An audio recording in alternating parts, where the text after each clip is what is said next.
आऊज़ुबिल्लाहि मिनश्शैतानिर्रजीम बिस्मिल्लाहिर्रहमानिर्रहीम। बारान रहमत आज न्यूज़ की सहरी ट्रांसमिशन में मैं हूँ आपका मेज़बान सैयद शहरियार आसिम। मेरे साथ मौजूद हैं मानूर खालिद। अस्सलाम वालेकुम। वालेकुम अस्सलाम। कैसी हैं मानूर, ठीक हैं आप? अल्लाह का शुक्र, आप बताइए कैसे हैं? मैं बिल्कुल ठीक ठाक। आज हम 16वीं सहरी की निशिस्त में मौजूद हैं और हमारा आज का मौजू है झूठ और गीबत।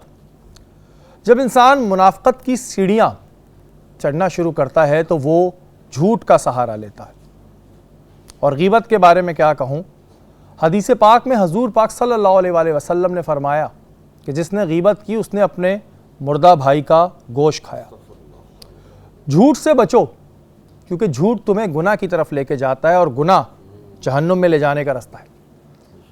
हम झूठ क्यों बोलते हैं, हम गीबत क्या करते हैं और हम क्या झूठ बोलने को, गीबत करने को गुनाह समझते हैं, यह आज की निशिस्त में हम जानेंगे।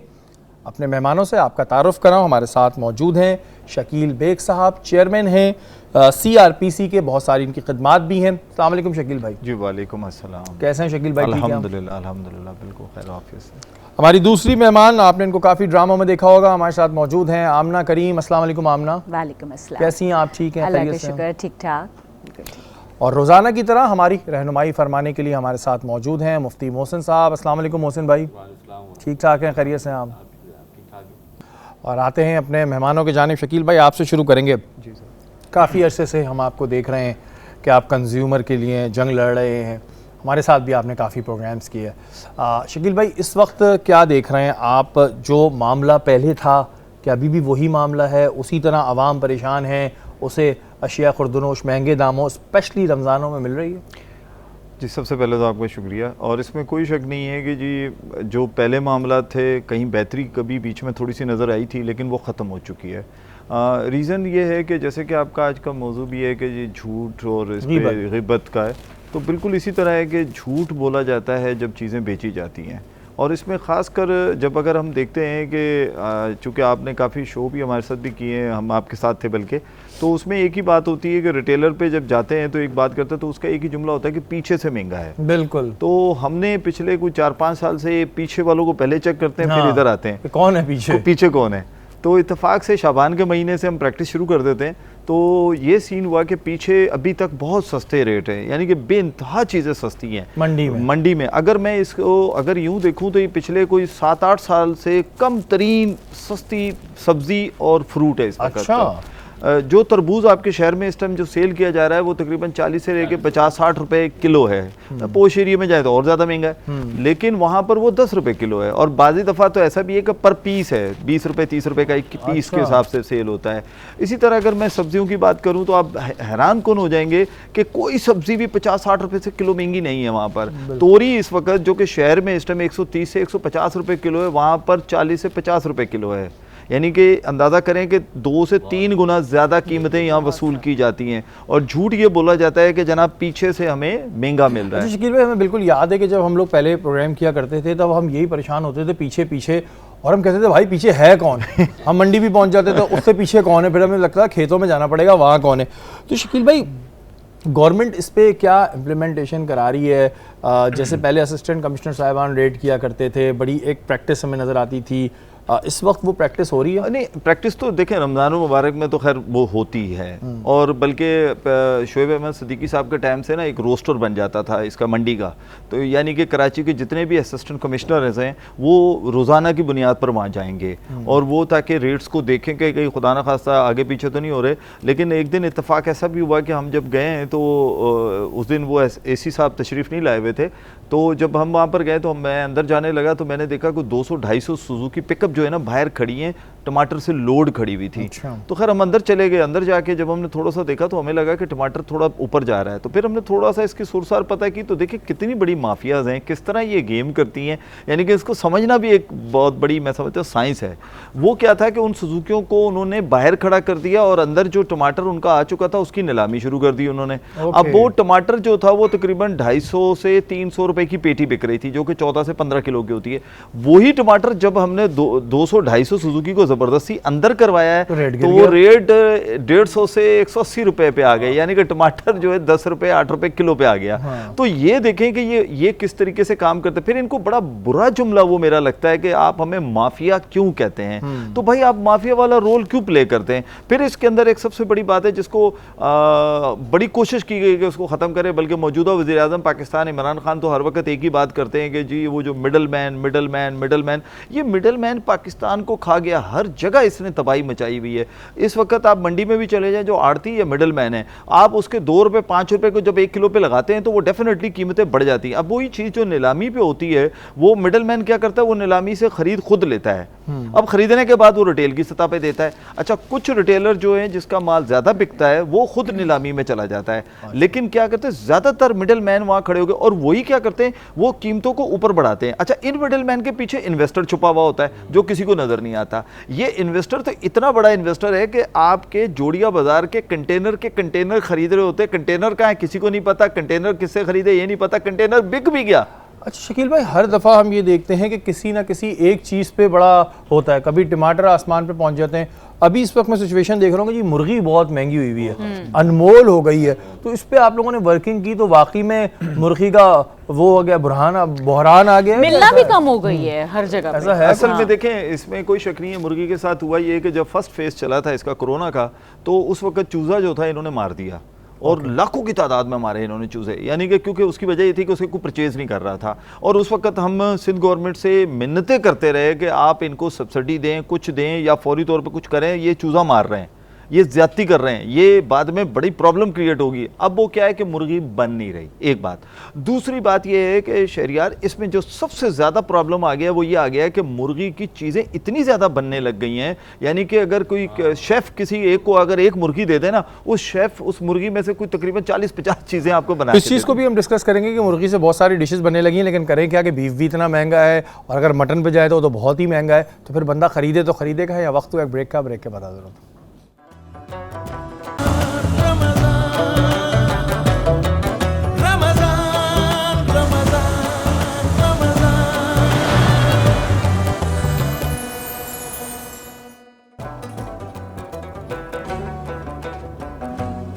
बारहाने रहमत आज न्यूज़ की सहरी ट्रांसमिशन में एक बार फिर आपको खुशामदीद कहते हैं। हमारा आज का मौजू झूठ और गीबत। आप ना ये बताएं पहले तो कि क्या चल रहा है आजकल। रमज़ान है, फिर कोरोना वायरस की भी मसले चल रहे हैं, तो क्या हो रहा है आजकल लाइफ में, क्या चल रहा है? बस कुछ ट्रांसमिशंस हैं, एक चैनल के लिए भी मैंने करवाया है रिकॉर्ड, वो तो हो गए सारे। रमज़ान की ट्रांसमिशन थी, लेकिन रमज़ान कुछ इस दफ़ा काफ़ी गहमा गहमी वाला है, लेकिन अब वापस से लॉकडाउन लग चुका है तो शायद थोड़ा सा वापस सुकून में आ जाएगा मेरे ख्याल से, क्योंकि जब सब चीज़ें मिल रही थी, दुकानें खुली हुई थी, सारे रेस्टोरेंट्स वगैरह, तो फिर वो एक बड़े अफरा तफरी सा गुजरा है पहला अशरा। अब देखते हैं, लेट्स सी क्या आगे होता है। अच्छा मुझे बताएं, आज हमारा मौजू है झूठ और गीबत। अच्छा, हमारे यहाँ बहुत से ऐसे लोग हैं जो झूठ बोलने को गुनाह ही नहीं समझते और बात बात पे झूठ भी बोलते, तो आप क्या समझती हैं, रीजंस क्या हैं इसके? झूठ बोलना सबसे बड़ा मसला ये है कि जब आप खौफ में अगर कोई इंसान होता है ना, तो सबसे पहले एक मेरे ख्याल से रीजंस होते हैं झूठ बोलने के। पहला होता है दबाव, प्रेशर, खौफ, ठीक है। दूसरा मेरे ख्याल से एक आदत, फितरतन आपकी एक नेचर बन जाती है। तीसरी बात ये होती है कि बचपन से जब आपके माँ बाप ने आपको नहीं स्टॉप करते कि आपने किस बात पे बोलना है झूठ, किस बात पे आपने कब नहीं बोलना या कब आपने कहाँ पर सच बताना है हमें, जब माँ बाप इतना कॉन्फिडेंस ही औलाद को नहीं देते तो फिर बच्चा बड़े होकर भी झूठ बोलता है और उसको लगता है ये चीज़ एक नॉर्मल है। सबसे बड़ी बात ये, मैं गूगल सर्च कर रही थी कि जो झूठी कसम कौन ज़्यादा उठाते हैं, क्या एक लिंक था, वो मैंने खोला। ख़वातीन सबसे ज़्यादा झूठी कसम उठाती हैं, नाउज़ुबिल्लाह, कुरान पाक पे हाथ रख के। रीज़न क्या? क्योंकि वो प्रेशर में होती हैं। रीज़न क्या होता है कि तलाक हो जाएगी, शौहर छोड़ देगा किसी दबाव में आकर, तो उस बेस पर, उस बिना पर वो कुरान पाक की भी झूठी कसम उठा लेती हैं, वैसे भी कसम उठा लेती हैं और उनको ये लगता है कि अगर हम ये नहीं करेंगे तो हमेशा हमारा घर टूट जाएगा, हम ये। अच्छा, एक जो आपने बात करी कि आदतन लोग झूठ बोलते हैं, तो कितने % लोग आपको ऐसे नजर आते हैं जो आदतन झूठ बोल रहे हैं? आपके सर्कल की बात कर रहा हूँ फिलहाल, मीडिया के। हाँ, देखिए हमारे यहाँ जो मुझे लगता है ना, झूठ बोलने की मेन लॉजिक ये है कि हम किसी की दिल आज़ारी ना करें। जैसे लेट्स सपोज मैं अच्छी नहीं लग रही, लेकिन उनको पता है कि अगर ये बोल देंगे तो कहीं मैम नाराज़ ना हो जाएं, तो जी अच्छी लग रही हैं ये। अब मुझे पता है कि मुझे नहीं ये कलर सूट कर रहा, लेकिन आपने बस अखलाकन बोल देना, या फिर आपने इसलिए बोल देना है अच्छा लग रहा है, चलो कोई बात नहीं भाई, लेट हो रहा है, कहीं ये ना हो ये और टाइम लगा दे, चेंज करने चली जाए, तो वो एक मसलहतन झूठ, मेरे ख्याल से मसलहतन झूठ बोलना गलत नहीं है। मेरे ख्याल से ये शायद इस बात को मेरे सेकंड करेंगे। अच्छा, आपके कहने का मकसद ये है कि मसलहतन लोग ज्यादातर हाँ, झूठ और बोलते सपोज करें मैं आपको कह देती हूँ ये अच्छा नहीं लग रहा, मगर मुझे आपका टेम्परामेंट पता है कि आप फौरन रिएक्ट कर देंगे, तो मैं बोल दूँ यार नहीं अच्छे लग रहे हैं आप। तो कभी कभी ऐसा भी होता है, हमें मजबूरन बोलना पड़ता है कि अगले को सच बोलो तो उसको अच्छा नहीं लगेगा। ठीक है, तो मोहसिन भाई ये बताएं कि बात आज हो रही है झूठ और गीबत की, क्या ये बात ठीक है कि आप मसलहतन झूठ बोल सकते हैं कि अगर किसी की दिल आज़ारी ना हो रही हो, और फिर जैसे कि इन्होंने कहा कि लोग खुदा की कसम इस तरह की झूठी खा लेते हैं अपना घर बचाने के लिए, तो ये ठीक है, बोल देना चाहिए? औज़ु बिल्लाहि मिनश शैतानिर बिस्मिल्लाहिर रहमानिर रहीम, क़ाल अल्लाहु तआला फ़िल क़ुरआनिल मजीद लानतुल्लाहि अलल काज़िबीन आमनतु बिल्लाहि सदक़ल्लाहुल अज़ीम। सबसे पहली बात कि झूठ जो है ये गुनाह कबीरा है। वो गुनाह जब तक आप तौबा ना करें अल्लाह माफ़ नहीं फरमाता। एक होता है गुनाह सगीरा, एक होता है गुनाह कबीरा। हम उसको गुनाह कबीरा समझते ही नहीं। बिल्कुल। तो जब नहीं समझेंगे तो झूठ और सच में फ़र्क ही नहीं रहा। तो सबसे पहले तो झूठ को आप गुनाह कबीरा समझें। अब रहा कि कहाँ बोलना है कहाँ नहीं बोलना, पहले तो ये सोचने कि झूठ बोलना ही नहीं, क्योंकि अल्लाह के रसूल ने क्या फरमाया, हुजूर सल्लल्लाहु अलैहि वसल्लम से साहबा ने पूछा या रसूल अल्लाह मोमिन बखील हो सकता है, कंजूस? हुजूर ने फरमाया हाँ हो सकता है। हुजूर से फिर पूछा या रसूल अल्लाह मोमिन झूठा हो सकता है? ये मोमिन की सिफत हो रही है, यानी मोमिन के किरदार में क्या चीज़ होती है? तो उसने फरमाया नहीं, मोमिन झूठा नहीं हो सकता। मालूम क्या चला कि ये मोमिन की सिफत नहीं कि वो झूठ बोले। दूसरी बात कि आपने अलमुख्तर बताऊं कि आपने फरमाया कि भाई कहाँ झूठ बोल सकते हैं। मसलहतन क्या बोल रहे हैं? देखिए मसलहतन दो जगहों पर हुक्म फरमाया शरीयत ने। एक, जब मियाँ बीवी में कोई झगड़ा हो जाए और उनकी आपस में सुलह करानी हो, उसमें मसलहतन आप झूठ बोल सकते हैं। थर्ड पार्टी भी, या फिर वो हस्बैंड वाइफ भी बोल सकते हैं? थर्ड पार्टी बोल सकते हैं। हस्बैंड वाइफ भी बोल सकते हैं, कोई बुराई नहीं कि अगर कि अपना घर बचाना है बिल्कुल आपने, दोनों के लिए हुक्म। इसी तरीके से कोई ग्रोह यानी कि कोई जमात या आपस में ऑफिस में किसी से कोई लड़ाई झगड़ा हो गया, तो तीसरा फर्ज या वो आपस में एक दूसरे की नाराजगी को मिटाने के लिए झूठ बोल सकते हैं। हाँ। कि भाई ठीक है मुझसे गलती हो, या कोई ऐसी बात करते हैं ताकि और झूठ से और तनाज़ा बढ़ ना जाए। अच्छा, ये तो आपने दो पॉइंटर्स बता दिए कि किन मामलात पे बोल सकते हैं, लेकिन हमारे यहाँ एक ये चीज़ बड़ी होती है कि हम मजाक में भी झूठ बोलते होते हैं। मजाक में से झूठ से मकसद ये ले लें कि कोई भी बात बना लें, जैसे एक अप्रैल फूल वाली मिसाल होती है, ये बड़ा बनाते हैं। तो इसके बारे में क्या हुक्म है कि जो लोग वो ये कहते हैं कि जी हमारी नीयत तो नहीं थी ना, अमाल का दारोमदार नीयत पे है, मेरी तो नीयत में नहीं था, मैं तो मजाक कर रहा था।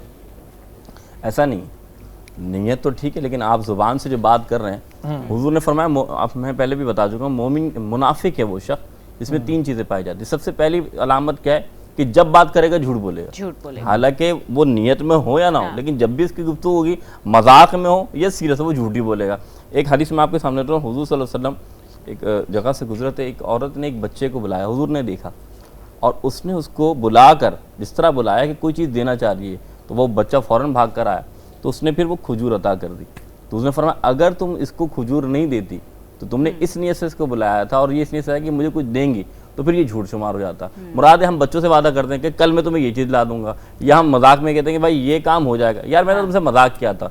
तो मजाक में भी झूठ बोलना झूठी है, गुनाह है, इसको बोला नहीं जाता। हमारे चैनल्स में झूठ बोला जाता है। ये चीज़ जो है ये बड़ी इंपॉर्टेंट है, और इस वजह से ये सवाल भी पूछा गया कि बहुत से लोग इसको मजाक में कहते हैं, और अगर उनको टोको भी तो वही कहते हैं कि यार हम तो जस्ट एक मजाक कर रहे थे। भाई ये मजाक नहीं, ये गुनाह के ज़मरे में आता है, और आप लोग इससे ज़्यादा से ज़्यादा बचें। और बहुत सारे सवाल हैं जिसको हम डिस्कस करेंगे। शकील भाई, बात हो रही थी मुर्गी के हवाले से, वही अभी जो ब्रेक में आप बात कर रहे थे कि गोश्त का नागा हो सकता है तो मुर्गी का क्यों नहीं, और फिर अवाम खाए तो खाए क्या। आपने कहा कि मुर्गी से बहुत सारी डिशेस बन जाती हैं, तो बन तो बीफ की भी जाती थी, मटन की भी, लेकिन महंगा बहुत है, तो उस पर क्या करा जाए? इस पर कोई गवर्नमेंट पॉलिसी बनाएगी कि जी इसको नागा किया जाए, इनके भी 2 दिन बंद किए जाए?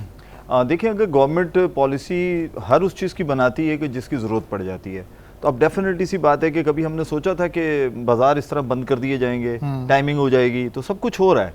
तो अब मसला ये है कि एक चीज़ है जिसको पर मुर्गी को वैसे ही लगे होते हैं, लेकिन उसको इतने बड़े पर लग गए, पर काटने बहुत ज़रूरी हो गए। अब वो पर इसी सूरत में कट सकते हैं क्योंकि सप्लाई आपके पास है नहीं, डिमांड आपके पास बहुत ज़्यादा है। अब जैसे कि फरमा रही थी कि भाई मिल भी नहीं रही मुर्गी कहीं से, और वो कहाँ से लाएं, लेकिन मसला ये है कि मुर्गी मिल रही है, उसकी जो कॉस्ट होनी चाहिए उससे बहुत ज़्यादा होगी। अब उसका हल जो हमने सोचा, जो हमारे जहन में आता है, जो हम समझते हैं कि अब जैसे हम कहते हैं कि जो जानवर है बड़े, चाहे गाय है, चाहे बैल है, चाहे बकरे हैं, तो इसीलिए उसकी कम ना हो जाए, तो इसलिए उसके अंदर 2 दिन का गैप डाला गया है कि हफ्ते में 2 दिन वो बंद रखे जाते हैं।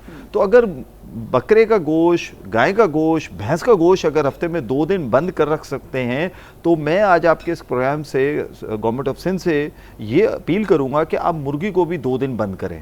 कम से कम जब 2 दिन बंद होगी तो डेफिनेटली सप्लाई इनकी बेहतर होने के चांसेस हैं, क्योंकि फिर वो मुर्गी जमा होगी। अब मसला ये है कि वो कहते हैं हमारे पास सप्लाई नहीं है, डिमांड इतनी ज़्यादा है, क्योंकि डिमांड अब असल में बन इतने, जैसे मैंने पहले भी कहा कि कोई और चीज़ पे भी शेफ़ काम करें, सिर्फ मुर्गी पे ना करें। मुर्गी खुद भी कभी सोचती होगी इन शेफ से मैं कहूँ कि भाई बस कर दो, कोई और चीजें भी बनाओ, किसी और तरफ भी लेके जाओ, सब्जियों की नई नई डिशेस लेकर आए। भाई ये जो बात होती है कि ये कहते हैं कि जो मुर्गियां जो ये हम लोग खाते हैं ये इतनी ज़्यादा सेहतमंद नहीं होती हैं, ये फार्मी मुर्गियां, और ये कुछ इस तरह की बात होती है, कुछ है ये बिल्कुल ऐसे कहा भी जाता था और सुना भी था। बल्कि अभी पिछले दिनों कराची यूनिवर्सिटी में एक प्रोग्राम हुआ इसके ऊपर, और रिसर्च बेस्ड प्रोग्राम था जिसमें पूरे पाकिस्तान से जिन्होंने रिसर्च की हुई थी, उन्होंने तो बिल्कुल चैलेंज किया। उन्होंने कहा जी कोई एक ऐसी चीज़ इसमें से निकाल के दे दें कि जो मुर्गी आपको नुकसान पहुंचा रही है।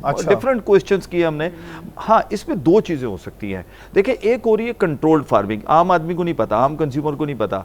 कंट्रोल्ड फार्मिंग में ये होता है कि उसको प्रॉपरली फीड दी जाती है, उस फीड से उसने बनना है, उसने 33 से 35 दिन में तैयार होकर बाहर आ जाना है, ठीक है। वो तो आपके स्टेज ये जो बना है इससे भी ज़्यादा नीट एंड क्लीन रखा जाता है। एक दूसरी फार्मिंग है जो आज भी छोटे छोटे इलाकों में हो रही है, उसमें उसको जिस तरह की फीड दी जाती है वो आई थिंक बाज़ दफ़ा ऐसी होती है कि मैं समझता हूँ कि वो बस खाना पूरी वाली बात है। तो डेफिनेटली फ़र्क तो आता है, लेकिन ऐसी कोई बात नहीं है जो नहीं, बिल्कुल नहीं। और अगर ऐसा होता कि 2 दिन में मुर्गी बड़ी होने वाली होती, तो अब जब इस वक्त किल्लत है तो ये किया जा रहा होता। और ये बड़ी इस तरह की चीज़ें होती रहती हैं। इनफैक्ट हम लोग भी कंफ्यूज होते रहते हैं कि भाई आया मामला है क्या, वाकई में क्या इस तरह का प्रॉब्लम है।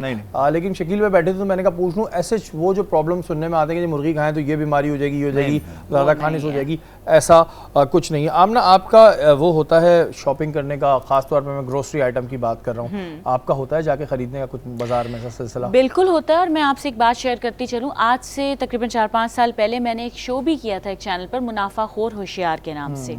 तो उसमें भी मेरा यही था कि हम लोग जाते थे और रेट लिस्ट चेक करते थे। तब मुझे ये अवेयरनेस आई कि मुझे आज तक पता ही नहीं था कि सब्जी के भी कोई रेट लिस्ट होती है, फ्रूट्स की भी होती है। और हम लोग डीसी वगैरह के साथ जाके वहाँ पे बाकायदा छापा मारते थे, पुलिस की टीम होती थी। और आप यकीन करें उस वक्त जो मैंने एक्सपीरियंस किया वो आज तक मेरे काम आ रहा है। सेकेंडली, इतनी बेईमानी होती है। सेकेंड, मुझे एक बात और प्लीज़ आप लोग भी गाइड करें, जो फ्रूट DHA में 100 रुपये किलो मिल रहा है वो आयशा मंजिल में उससे कम रेट्स में क्यों मिलता है? मंडी तो एक ही है ना जहां से आ रहा है। बिल्कुल जी, इस माफिया के लिए हम क्या कर सकते हैं? इस पॉइंट को हम पहले भी उठा चुके हैं, अभी दोबारा भी इसको उठाएंगे कि इलाकों के लिहाज से रेट तय होते हैं कि ज़ाहिर है वो उस पर भी एक साइंस है कि ज़ाहिर है जो वहाँ का खरीदने वाला है वो बार्गेनिंग नहीं कराता है, यहाँ का खरीदने वाला बार्गेनिंग कराता है, ये रीज़न होता है। फिर A quality, B quality, C होती है, बहुत सारी चीज़ें, इसको डिस्कस करेंगे। वक्त हुआ है एक ब्रेक का, ब्रेक के बाद हाजिर।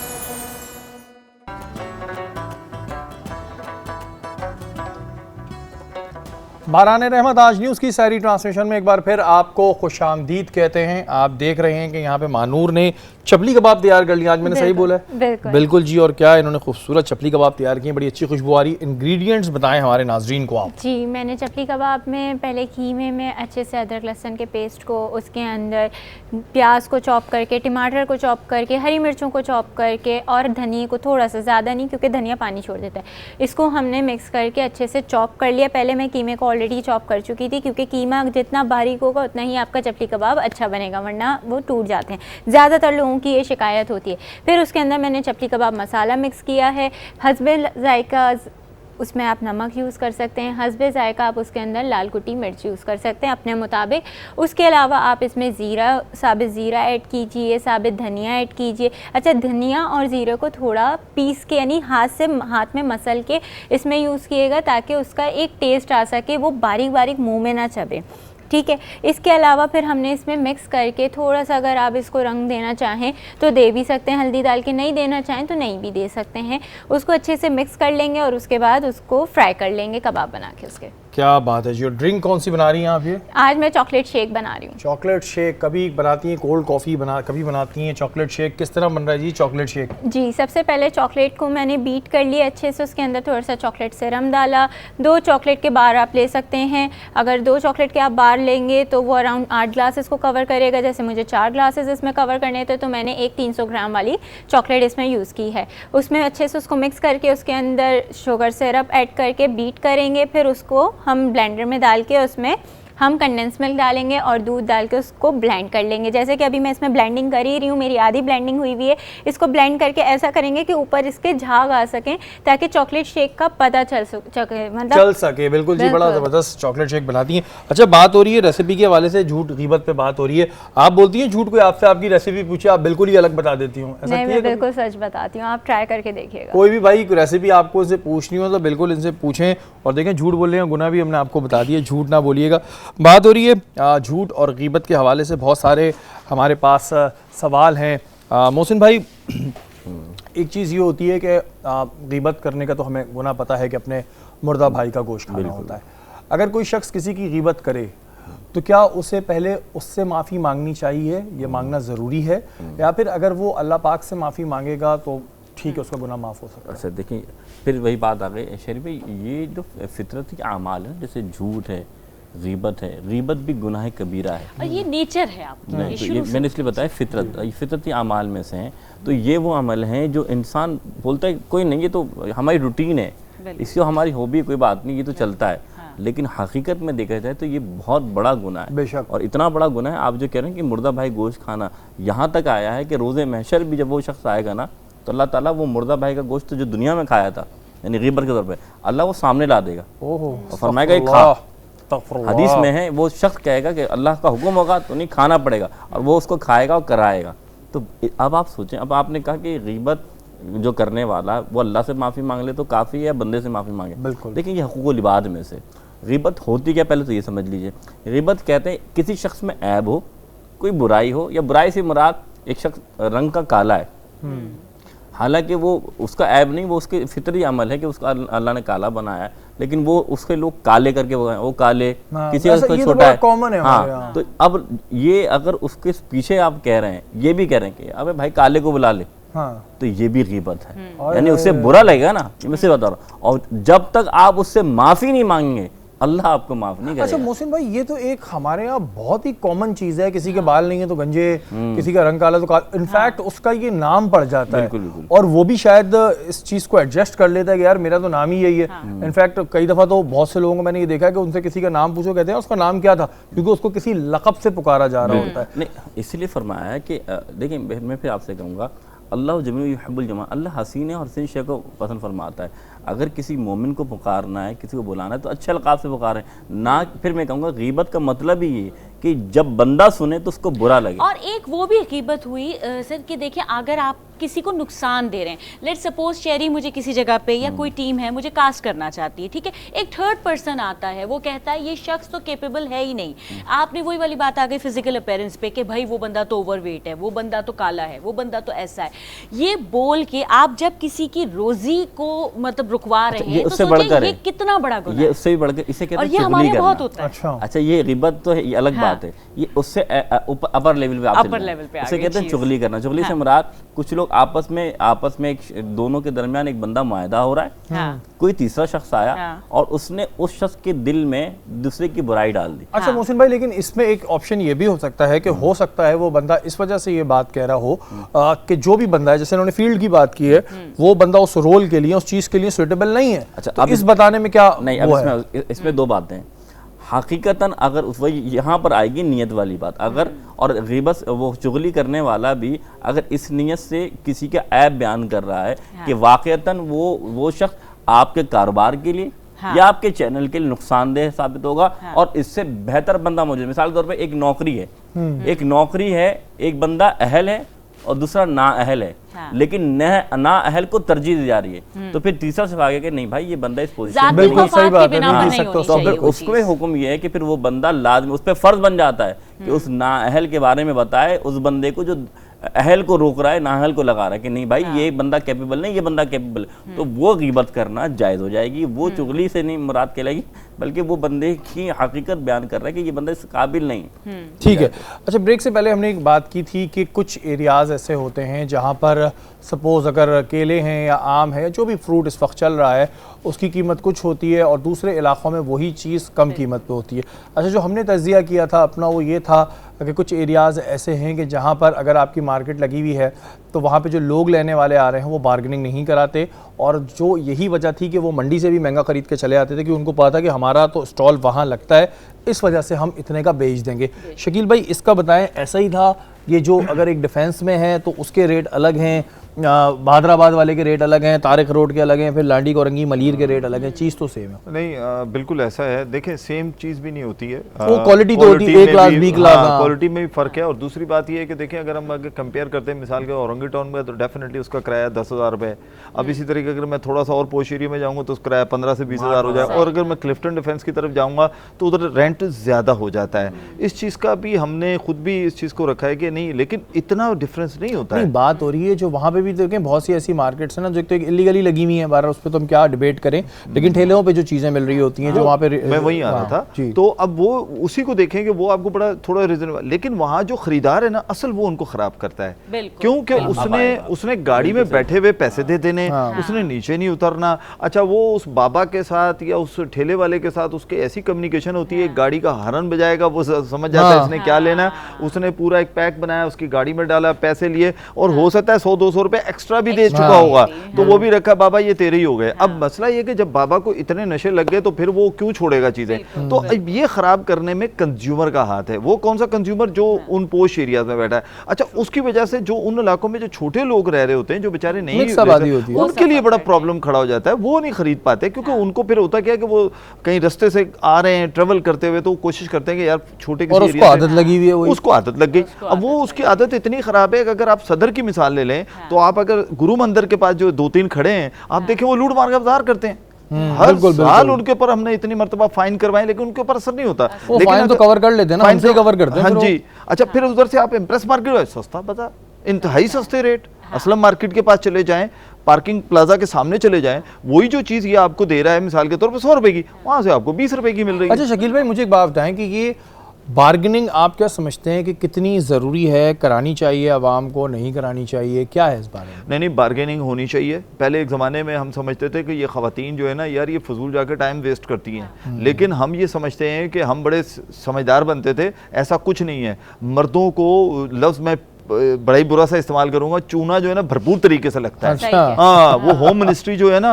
वो इसलिए करती है, वो घर से जब निकलती है ना तो वो कोई 2-3 दुकानों पे होती भी जाती है। अब वो एक आइडिया कर लेती है जिस दुकान पे मैंने जाना है, अब उसके कैसे मैंने उसके जो है ना चीज़ों को ठीक करना है। और दूसरी बात है, अब जब से ये एंड्रॉइड सेट आ गए हैं, लोगों के पास मोबाइल कम्युनिकेशन आ गई है, वो लिस्टें जो है उनके मोबाइल में पड़ी हुई होती हैं। अब वो जो समझदार खातून खाना है वो उसको देख के जाती है। अब उसको पता है कि इस लिस्ट में नहीं मिलना, लेकिन वो लड़ा कर उसके करीब ले लेती है चीज़ें। और हम जाएंगे, हम कॉलर शॉलर जरा सही करके जाएंगे तो वो इनफैक्ट ये एक मिनट आमना, क्योंकि ब्रेक का वक्त हो गया है, यहाँ पर वक्त हुआ एक ब्रेक का, ब्रेक के बाद हाजिर होता हूँ।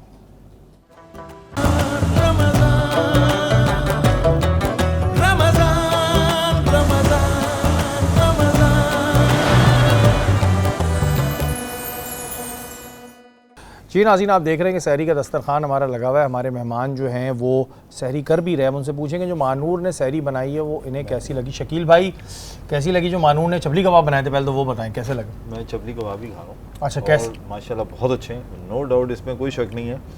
अब रेसिपी अगर इन्होंने सही बताई है तो वो इंशाल्लाह ताला हम भी कॉपी करेंगे उसे। अगर सही बताइए, बकौल आपके सच बताइए, सच बताइए, बताएंगी सच, अच्छी बच्ची है। तो बस इंशाल्लाह ताला बस फिर ये अच्छा फार्मूला है, क्योंकि अमूमन चबली कबाब जब बनते हैं वो कुछ और बन जाते हैं। बहुत अच्छा माशाल्लाह। आमना, कैसी लगी आपको इनकी रेसिपी?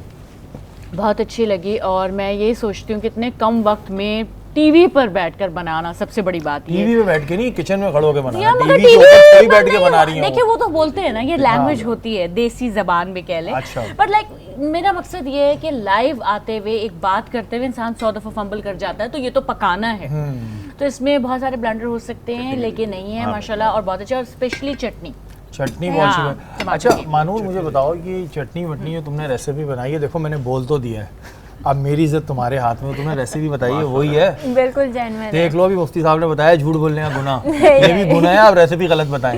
नहीं, आप ट्राई कर सकते हैं घर में, और ज़रूर मुझे रिव्यूज़ देगा, फीडबैक देगा कि कैसे बने। बिल्कुल फीडबैक दीजिएगा, हमारे ही पेज पे आके फीडबैक दीजिएगा। अच्छा, ये जो हमारा सेगमेंट होता है थोड़ा लाइटर मोड पे होता है, इसमें हमारे जो गेस्ट होते हैं उनसे हम उनका बचपन भी जानने की कोशिश करते हैं कि बचपन कैसा था। आमना, कैसा बचपन था आपका, कितनी शरारती थी, कितनी मेरा आपने, अभी भी बचपन ही है। अब बिल्कुल वो तो जिंदगी भर आपका बचपन चलेगा, लेकिन कितनी शरारती थी आप? मैं बिल्कुल शरारती नहीं थी, बहुत एक कहते हैं ना चुप रहने वाली बच्ची थी, और बड़ी अब जो हूँ उससे बिल्कुल डिफरेंट थी। ठीक है। तो जो कुछ नहीं किया बचपन में, जो चीज़ें रह गई थी कमी बेशी, वो बड़े होकर भी ना सारी शरारतें जो नेचर में जो नहीं थी आदत, वो सब मैंने पूरी की। तंग करना, तो बचपन में क्या ऐसा हो गया था कि आप शरारतें नहीं करती थी? मैं एक्चुअली सबसे छोटी थी, मेरे हाँ। भाई बहन मुझसे 20 साल बड़ी थी, भाई मुझसे 19 साल बड़े थे। तो प्रॉब्लम ये होती थी कि मेरे साथ कोई खेलने वाला या मेरी एज का तो कोई नहीं था, तो उसकी वजह से फिर जब आप बड़े होते हो, आपका फ्रेंड सर्कल बनता है, बाहर की दुनिया आप देखते हो, तो आपको पता चलता है अच्छा घर में तो बड़े लिमिटेड से रहते थे।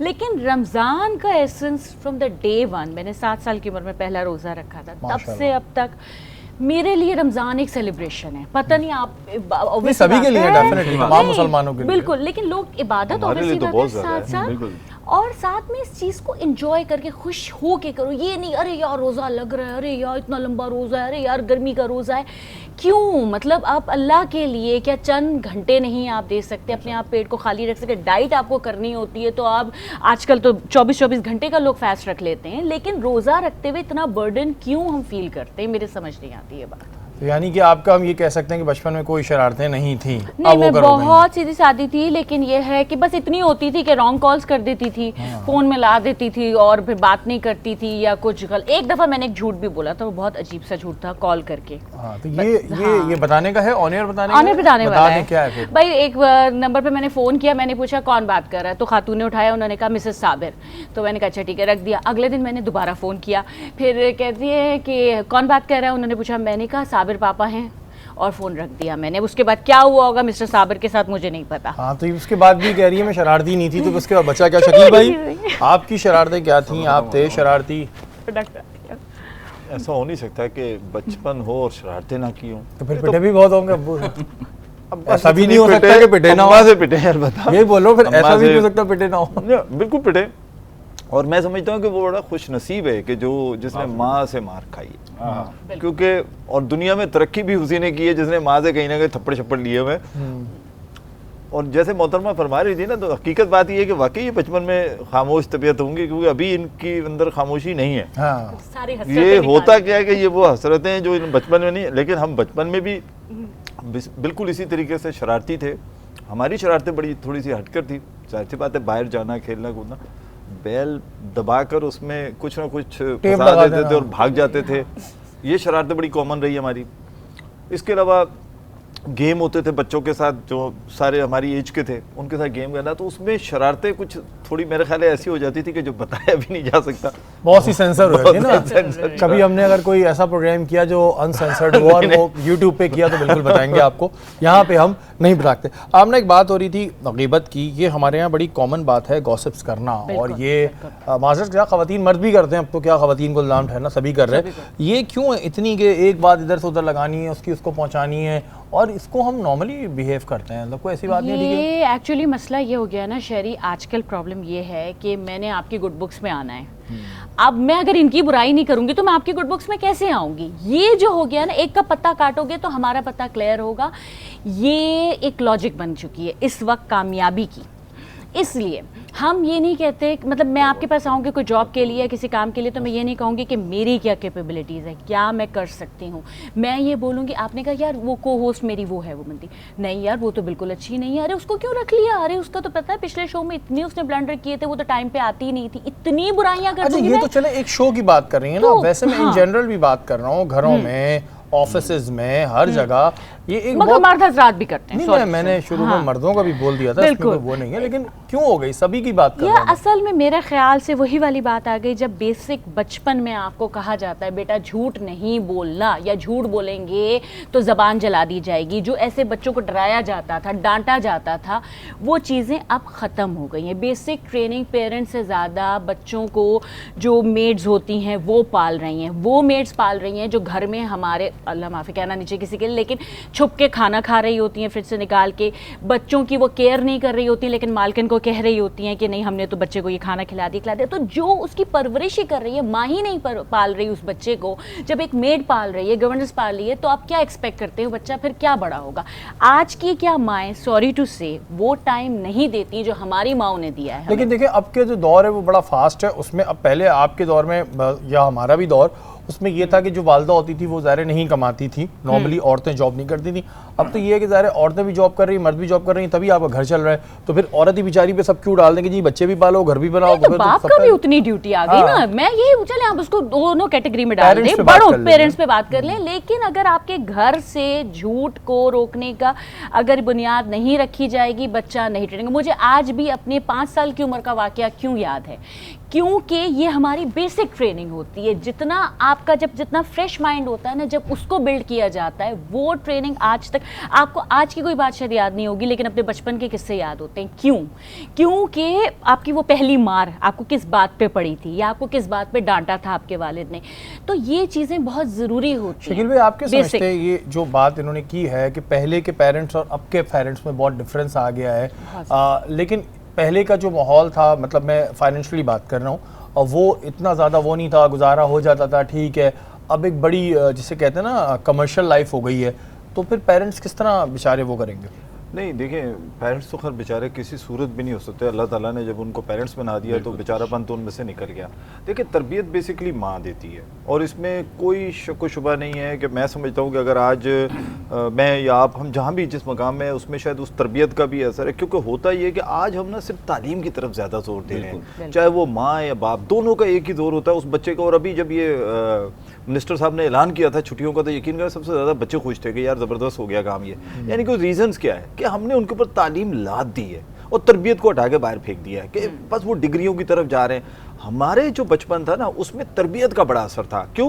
कि रीज़न ये है कि अगर मिसाल के तौर पे मोहल्ले का भी कुछ चच्चा ताया कोई बना हुआ है, तो वो भी अगर कहीं गलती से नजर आ जाए तो उससे भी खौफ खा के हम इधर उधर गली में छुप जाते थे कि कहीं यार वो देख ना ले। और कहीं अब लोफरपन क्या है, आज का लोफरपन तो बहुत ही अजीब सा हो गया है। हमारे ज़माने में तो अगर गलती से आप गली के कोने पे भी खड़े हैं तो क्यों खड़े हो पूछे जाते थे सवाल। एक चेक एंड बैलेंस, वो चेक एंड बैलेंस खत्म हो गया है, खत्म हो गया ना। तो इस वजह से मैं समझता हूँ कि तरबियत तो बेसिकली चाहे कुछ भी कर ले हम, माँ ही होती है। जी मोहसिन भाई, आप इस पे क्या राय मैं इस ये बात करना चाहता हूँ, बात बिल्कुल उनकी दुरुस्त है। असल में बात ये कि जो असल मुद्दे पे मैं आपके सामने लाना चाहता हूँ कि पहले तवज्जो या मरकज़ या सेंटर जो होता था, माँ बाप होते थे बच्चे के लिए।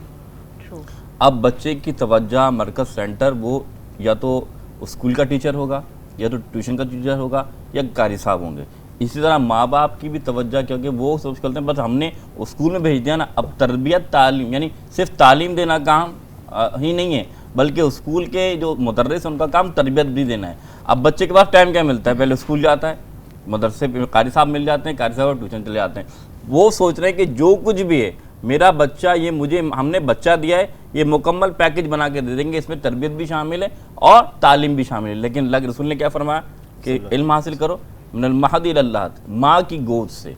जो माँ की गोद फरमाया, इससे मुराद ये कि तरबियत तुम्हें माँ ही देगी, तरबियत तुम्हें घर वाले ही देंगे, भले तुम जितना इल्म हासिल कर लो बाहर दुनिया में जाकर। तो असल में फुकदान जो है ना, वो जो रीज़न जो है, वो रीज़न ये है कि जब औलाद को आप ये समझे कि बाहर से उनकी तरबियत में हासिल हो जाएगी या बाहर से इल्म हासिल कर लेंगे, तो ये नहीं हो सकता। बिल्कुल जी, तरबियत की जहाँ पे बात होती है, मेरा तो यही कहना है कि जी बिल्कुल माँ बाप दोनों की जिम्मेदारी बनती है। और ज़ाहिर माँ का फोकस पर ज़्यादा होता है कि तभी उनके कदमों के नीचे जन्नत दी गई है कि वो ज़्यादा उनका मर्तबा होता है। लेकिन ज़ाहिर फोकस बाप का भी होता है, माँ का भी होता है, और इन चीज़ों को लेकर चलना चाहिए, क्योंकि अब बच्चों में तरबियत की कमी आ गई। आमना, आपका बहुत बहुत शुक्रिया, आप हमारी इस नशियात में आई। यहाँ वक्त हुआ एक ब्रेक का, ब्रेक के बाद हाज़िर होते हैं।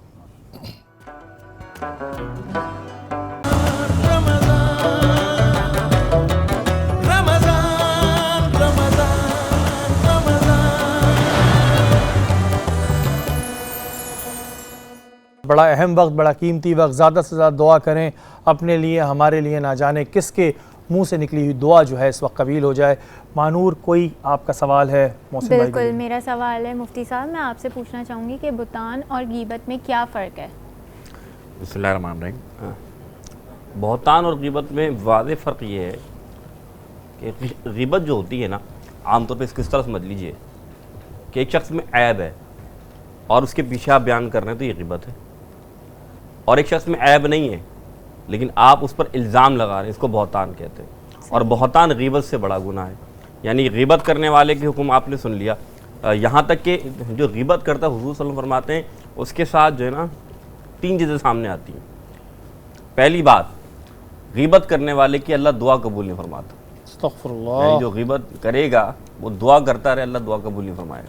दूसरी बात, नेकियां वो करे ना गिबत करने वाला तो अल्लाह नेकी भी कबूल नहीं फरमाता गिबत करने वाली। हदीस में लिखा है कि गिबत करने वाले की जो नेकियां हैं अल्लाह वो नेकियां भी कबूल नहीं फरमाता। और आखिरी बात, एक होता है ना आमाल में इजाफा होना, नेकियों में इजाफा होना, ये बंदा जो गिबत कर रहा है इसके गुनाहों में अल्लाह ताला इजाफा फरमा देगा।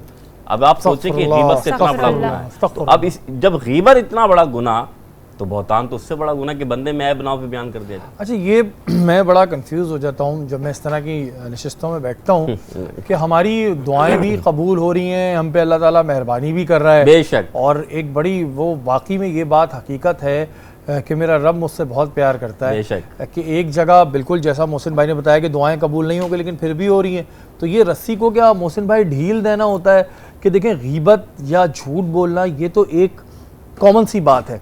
आपको ऑफिसेज हों, आपको घर हों, आपको बाजार हों, ये हमारा फेवरेट टॉपिक है कि नॉर्मली हमें कुछ नहीं पता कि क्या गुनाह है क्या नहीं। यार वो ये मैं पता है वो ऐसा था, तुम्हें पता है वो वैसा था, लेकिन मोहसिन भाई फिर भी हमारी दुआएं भी कबूल हो रही हैं और अल्लाह ताला हम पे मेहरबान भी तो कर। रस्सी ढील, इसको कहते हैं रस्सी को ढील। देखिए रस्सी के ढीला होना भी है, लेकिन मैंने कल आपको एक बात बताई थी, बंदा 70 मरतबा तौबा करे, अल्लाह 70 मरतबा तौबा कबूल फरमाता है। बंदा गुनाह करता है लेकिन ईमान पता है क्या ईमान? ईमान ये नहीं कि आप बहुत बड़े नमाजी, बेशक बहुत अच्छी बात है। ईमान ये है कि कोई गुनाह हो जाए ना फिर दिल में निदामत हो, यार ये गलती हो गई, या अल्लाह फिर मुझे माफ़ फरमा दे। बंदा इतना ही सोच कर नादिम हो जाए ना, अल्लाह पिछले गुनाह माफ़ फरमा दे। तो ऐसे थोड़ी भी कबूल हो रही हैं दुआएं, आप नादिम भी तो हो रहे हैं ना। जहाँ गुनाह हो रहे हैं वहाँ ईमान की हलावत आपके अंदर है ना, भले बंदा कितना ही गुनाहगार क्यों, लेकिन ईमान की चिंगारी अंदर मौजूद होती है। वो जब भड़कती है ना तो फिर वो भड़कती है तो बंदे के आंसू निकलते हैं, वो नादिम होता है, अल्लाह कबूल फरमा लेता है। एक चीज़ और होती है कि अक्सर ऑफिसेज में या कहीं ऐसी जगह 2 एम्प्लॉयज़ काम कर रहे हैं, जी जी। एक को दूसरे से मसला है और उसने जाके अपने मालिक को उसकी शिकायत की, तो क्या ये गीबत में आएगा या शिकायत में आएगा? 2 बातें इसमें। अगर वो शिकायत जायज़ है, शिकायत से मुराद उससे कंपनी को नुकसान पहुंच रहा है या उन दोनों का आपसी मसला है, कोई लड़ाई हो रही है आपस, हाँ, और आपस में अगर वो इसलिए शिकायत कर रहा है कि भाई मालिक सुलह कराए या आप उसको समझाएं, हाँ या समझो तो ठीक है, लेकिन अगर वो चाह रहा है कि वो मालिक की नज़रों से गिर जाए तो फिर तो ये गीबत है, साफ बात ये। अगर वो इसलिए चाह रहा है फिर इस पर बात आ जाएगी कि नीयत क्या है, आया तुम उससे सुलह करना चाह रहे हो या उसको मालिक की नज़रों में गिराना चाह रहे हो। और याद रखिएगा जो इस तरह करता है ना कि मालिक की नज़रों में गिराना चाह रहा हो या गीबत इस तरह कर रहा हो, वो फरमाते हैं हर कोई चेहरे के साथ सामने से आएगा। मुराद ये कि जैसे हमारा जिस्म है ना वैसे ही हमारा चेहरा सामने, लेकिन जब गीबत वाला आएगा ना चेहरा पीठ की तरफ होगा और जिस्म सीना आगे होगा, यानी इसका चेहरा अल्लाह फेर देगा। तो ये समझ ली कि गीबत बड़ा गुनाह है। लेकिन फिर वही बात आ गई, चंद मराहिल में गीबत करना से मुराद कि बंदे की बुराई इसलिए बताई जाती है ताकि उससे दूसरे शर से लोग बच जाएं। तो इस सूरत में गीबत से मुराद की बुराई बताना लाजिम हो जाता है, फर्ज हो जाता है। जैसे इसकी मिसाल इस तरह ले लें कि भाई अगर किसी की बेटी का रिश्ता गया हुआ है, बिल्कुल, और वो लड़का नशा करता है या किसी और फेल में है, लेकिन हम उसके मुंह पे नहीं बोल सकते, लेकिन उसके पीछे ये बता सकते हैं कि भाई ये बंदा बहुत जबरदस्त। बिल्कुल, आप जो पॉइंट किया ना आपने यही, ताकि आप उसकी आने वाली जिंदगी बच्ची के बचा रहे हैं, इसी में बेहतरी और फर्ज है कि आपका उसको बताना। अच्छा, एक कंडीशनल झूठ की हम बात करते हैं। आपने उस वक्त भी निशिस्त में बताया था कि जी अगर मियाँ बीवी की सुलह हो रही हो या वो हो रही हो, अक्सर मर्द बहुत गुस्से के तेज़ होते हैं जिसमें बीवी को झूठ बोलना पड़ता है। उसमें उनका आपसी लड़ाई नहीं हो रही होती, लेकिन उसमें वो अपने शौहर की वजह से, अपने शौहर के खौफ से डर बोलती है। जैसे कि अगर वो ये बता दे कि तुम्हारे भाई ने मेरे साथ ये किया तो उन भाइयों के बीच में आपस में झगड़ा हो सकता है, या कोई ऐसी चीज़ को पता है मेरा शौहर बड़ा खतरनाक रिएक्ट करेगा, तो ये कंडीशनल झूठ इस वक्त में सही है? देखिए बात वही कि वक्त और हालत की नज़ाकत को देखते हुए अगर झूठ बोल रही है कि जाहिर सी बात है गुस्से में इंसान ये शैतान की तरफ से हरबा होता है, वो कुछ भी कर सकता है। तो इस सूरत में हुक्म ये है कि आप औरत हो या मर्द हो, मिसाल को कुछ ख़वातीन का गुस्सा ही बड़ा तेज़ होता है, तो अगर मर्द अपनी कहते हैं वाइफ से या माँ से या बहन से कि कहीं ऐसा ना हो कि ज़्यादा नाराज़गी बढ़ जाए, उनको रोकने के लिए भी अगर वो झूठ बोल रहा है ठीक, ताकि गुस्सा कम हो जाए, बाद में उनको असली हालात बता देता है, तो शरीयत ने इसको बाद में बताना ज़रूरी है? नहीं, बाद में मुराद कि अगर रिश्ता ख़राब ना हो। ठीक है। बात ये कि अगर आप समझते हैं कि अगर मैंने बता दिया तो मियाँ बीवी हो या बहन भाई हो, कोई भी हो, रिश्ता ख़राब होने का मसला हो या रिश्ता नाउज़ुबिल्लाह टूटने का मसला हो, तो फिर उसमें हुक्म ये कि वो उस झूठ पर कायम रहे। अच्छा मोहसिन भाई, हम जो अभी इस वक्त माशरा देख रहे हैं, इस माशरे में बड़े प्रॉब्लम्स चल रहे हैं। हम एक जगह कहते हैं कि जी महंगाई बहुत है, बेरोज़गारी है, ये है। अब जो आपने इस नशिस्त पे बताया, जो आप पहले ही बता के, झूठ और गीबत एक बहुत बड़ा गुनाह है, और हमारे यहाँ, मैं अपनी भी बात करूँगा, हम इसे गुनाह सोचते ही नहीं, बिल्कुल नहीं, एक मिनट के लिए भी नहीं सोचते। कॉमन बात है, तो क्या हुआ ये कहते हैं। बिल्कुल। क्या इन बातों की वजह से हमारे माशरे पे असर आ रहा है? ये जो हम रोना रो रहे हैं, क्या इन चीज़ों के असरात हैं हमारे माशरे पे? शरीफ असल माशरे पे यही असरात आ रहे हैं कि हमने झूठ को ना बहुत मतलब झूठ को हमने अहमियत देना बंद कर दी है। मिसाल के तौर पे हम किसी से मजाक भी करते हैं ना, मजाक जिसे कहते हैं, या आप हंसी मजाक कह लें, इस्लाम ने मना नहीं फरमाया कि आप मजाक कर सकते हैं, लेकिन उस मजाक में या हंसी मजाक में अपना झूठ बोला तो वो झूठ जायज़ नहीं। मिसाल के तौर पे मैंने फिर आप जैसे आपने सवाल किया कि भाई मजाक में हो या सीरियस हो, झूठ को अहमियत देना चाहिए कि नहीं चाहिए, तो याद रखिएगा झूठ मजाक में हो या किसी भी तरीके का हो, अल्लाह उसके रसूल ने उस पर लानत फरमाई। अच्छा मोहसिन भाई, कुछ लोगों की नेचर के अंदर हम अपनी आम जबान में कहेंगे शेखियाँ मारना, या एक और भी वर्ड है वो कि भाई छोड़ियाँ मार रहा है, वो ये लंबी लंबी फेंक रहा है, ये बड़ी उसकी हुजूर ने फरमाया नेचर में होता है। वैलुल लहू वैलुल लहू वैलुल लहू, तबाही है तबाही है तबाही है उस शख्स के लिए कि लोगों को हंसाने के लिए वो मजाक करता हो। मुराद ये है कि उसकी नेचर में ये चीज है कि मैंने शेखी मारनी है कि जी वहां पर ये वाकया हुआ था, या इस घर में जिन्नात का साया है, अपनी तरफ से एक मनगढ़ंत कहानियां, मतलब उसने वो गढ़ रहा है ना, उसकी नेचर में ये चीज, तो ये नेचर बदलनी पड़ेगी।